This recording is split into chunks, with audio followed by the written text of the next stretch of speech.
So I'm just gonna chop this up super thin. You can't do this in a Robocoup because it'll be too much, too much friction. I've done this a few times, a few billion. This one's some super small pieces. Of course, when you cook any sugar, when you're gonna make caramel sauce, or a lot of professional chefs that do pulled sugar, you always wanna be able to control the sugar and control the heat. The second you lose control is when you're gonna burn the sugar, it's gonna turn black, it's gonna be smoke everywhere, and it's the worst thing to clean up ever. In this state, after we cut it up, it's very sensitive to humidity. So fortunately right now, Mexico City is super dry. So we're just gonna make sure this is airtight, and this will last, it could last a few days. I use this on a few different desserts for crunchy textures. And it's also amazing on ice cream.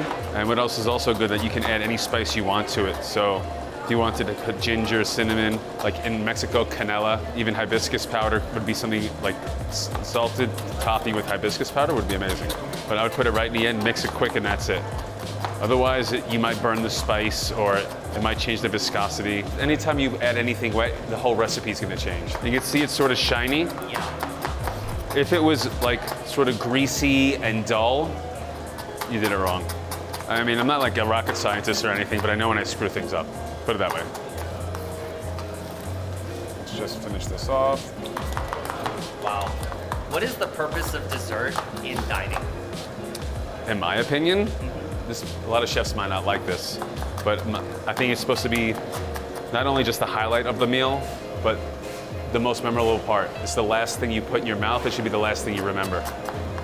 Now, a lot of the chefs that I work with would be like, no, my foie gras dish. But I'm like, look, my job is to steal the thunder from you.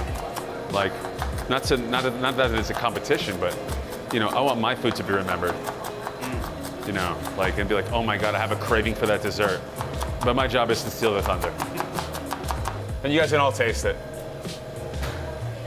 Yes, I count every berry.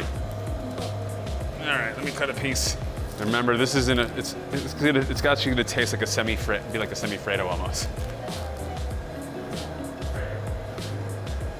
So this is yuzu syrup. You just need a little.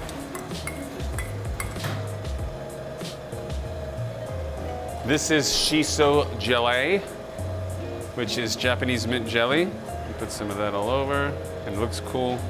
That's it. Merry Christmas. So this is gonna be served tonight for each guest. And what's great is when this recipe is a base recipe. So if you don't wanna use sake, I've made it with a few other things like umeshu and even shoju, and it replaces pretty well. And dark rum. My last name's Liquor, so you gotta incorporate the liquors. But it's not, nothing earth-shattering, no rocket science, just interesting flavors. You don't need to recreate, something that's like the most incredible thing in the world to taste good. And I'm not making any fake fruits. I'm not doing any blown sugar, no. Just simple technique, great flavors. That's it.